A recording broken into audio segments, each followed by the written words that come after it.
السلام عليكم ورحمة الله وبركاته. ازيكم حبايبي؟ عاملين ايه؟ يا رب تكونوا بخير وبصحة وبعافية. صلوا على الحبيب. اللهم صل وسلم وبارك على سيدنا محمد وعلى آله وصحبه وسلم. النهاردة بقى هنعمل كفتة مشوية، بس مش كفتة لحمة، كفتة فراخ. نجدد يعني، مرة لحمة مرة فراخ.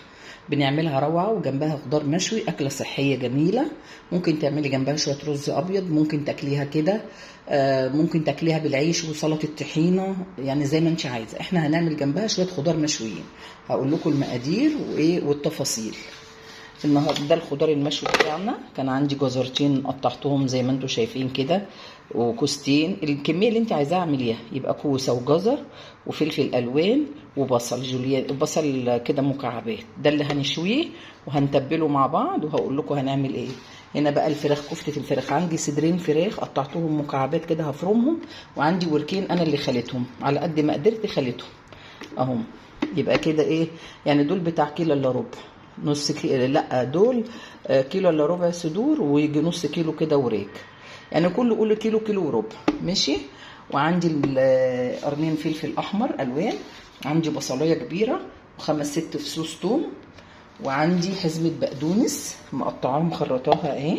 بس دي يعني مش هفرمها مع الكفته، في الاخر هعجنها مع عجينه الكفته، مش هفرمها، ماشي. عندي البهارات بتاعتي: معلقه بصل بودر، ومعلقه بابريكا كبيره، ومعلقه ملح، ومعلقه فلفل اسود، ومعلقه حبهان صغيره. الحبهان بتضيع اي زفاره. دي المكونات بتاعتي. دلوقتي هنعمل ايه؟ في الكبه بتاعت البصل هفرم البصل والثوم والفلفل الالوان عشان هنصفيه من الميه بتاعته، وبعدين هرجع لكم.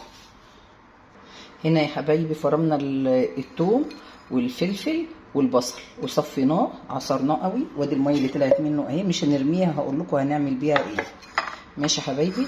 وهنا هنفرم بقى ايه؟ الوراك مع الصدور في الكبه زي ما انتم شايفين كده اهو. بسم الله الرحمن الرحيم. ماشي، هفرمها وارجع لكم. كده فرمنا الفراخ اهي زي ما انتم شايفين. هننزل بقى بالبهارات كلها وهنضربها ضربه تاني، وهي معاها البهارات كده تختلط ببعضها، وارجع لكم يا حبايبي.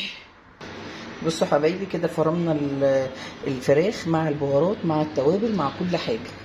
هنحط بقى الخليط ده، ماشي حبايبي، وهنحط البقدونس وهنعجنه كله بقى مع بعضه، وشويه زيت، ونقعد نصبحهم في صينيه. ندهن الصينيه الاول زيت، ونصبحهم في صينيه وندخلها الفرن اهي. بسم الله ما شاء الله. وبعدين نبتدي بقى نشوي الخضار بتاعنا التحفه ده.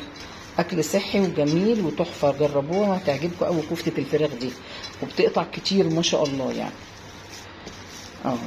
ما شاء الله، تحفه والله، تحفه تحفه، وريحتها جباره. هصبحها زي ما انتم شايفين كده. هنعملها كده اهي، ونحط عصايه في النص عشان تبقى مفرغه، وهوريها لكم بعد ما اصبحها. بصوا حبايبي، كده صبعناها كده. كان عندي كذا عصايه بس مش عندي كامل، ما عنديش الا دول.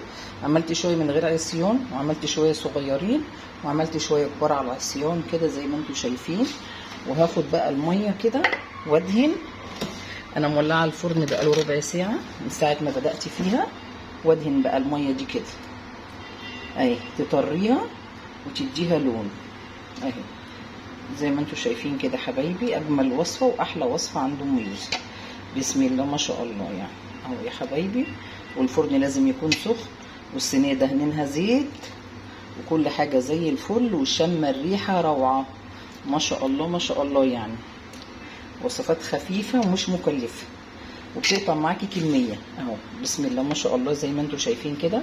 هنعلق على طاسه الشوي بقى تحت الخضار، وهنشوي الخضار مع بعض بعد ما دي تستوي في الفرن. هدخلها الفرن على الرف الوسطاني. بصوا حبايب قلبي، حطينا كده معلقتين زيت زيتون في الطاسه وسخنت قوي. ما عندكوش الطاسه دي مفيش مشكله، اعملوا في طاسه عاديه بس تكون تيفال عشان ما يلزقش. وهنا بقى هننزل بالخضار كده ما شاء الله. هيستوي عادي، وهنقول لكم هنعمل ايه فيه عشان نديله طعم وريحه كمان.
بصوا حبايب قلبي كده طلعت الكفته اهي، اتشمعت كده زي ما انتم شايفين، يعني داخله على السوا.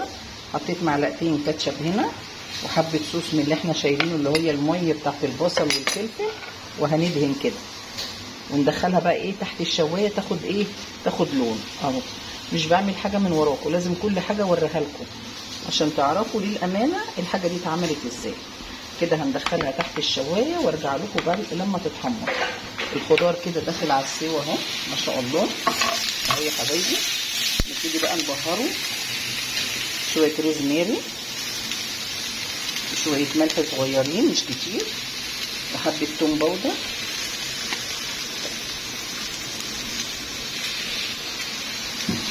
باودر مش كتير بتاع معلقه صغيره، وحبه بابريكا بتاع معلقه برضو بس كده اهو.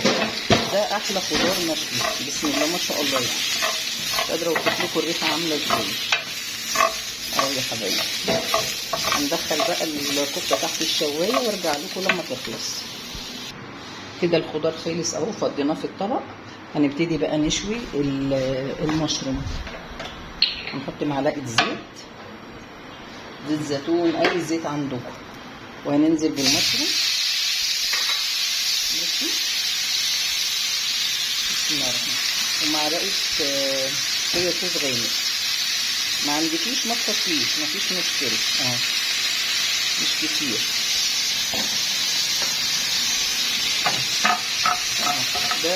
دي طريقه المشروم المشويه،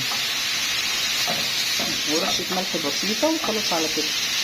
ياخد لون ويبقى تحفه في الطعم كمان. انا ما بقطعوش بصراحه، بخليه كده اهو. بصوا يا حبايبي كده خلصنا الكفته بسم الله ما شاء الله. شايفين لونها جميل ازاي، تحفه. وادي الخضار المشوي مع المشروم المشوي تحفه تحفه تحفه، مش قادره اوصف لكم الريحه عامله ازاي. هرصصه وارجع لكم. كده خلصنا وصفتنا ما خدتش بالظبط ربع ساعه. احلى الوصفات عند ام يوسف. شايفين الجمال والروعه. بصوا الكفته بسم الله ما شاء الله طريه ازاي، بصوا طريه ملبن، بصوا تحفه ما شاء الله، يعني حكايه والمنظر خيال. والمنظر هو بيتكلم عن نفسه يا جماعه. الفيديو طويل شويه بس هتستفيدوا بيه وهينفعكم في الدايت وفي الجيم وفي كل حاجه ما شاء الله. زهقنا من الاكل، جنبيه شويه رز، جنبيه شويه سلطه الطحينه وتعمليها سندوتشات مفيش مشكله. بألف هنا وشفا يا حبايبي. ولو عجبتكم الوصفه ما تنسونيش في لايك وشير واشتركوا في القناه عشان يوصل لكم كل جديد. والسلام عليكم ورحمه الله وبركاته.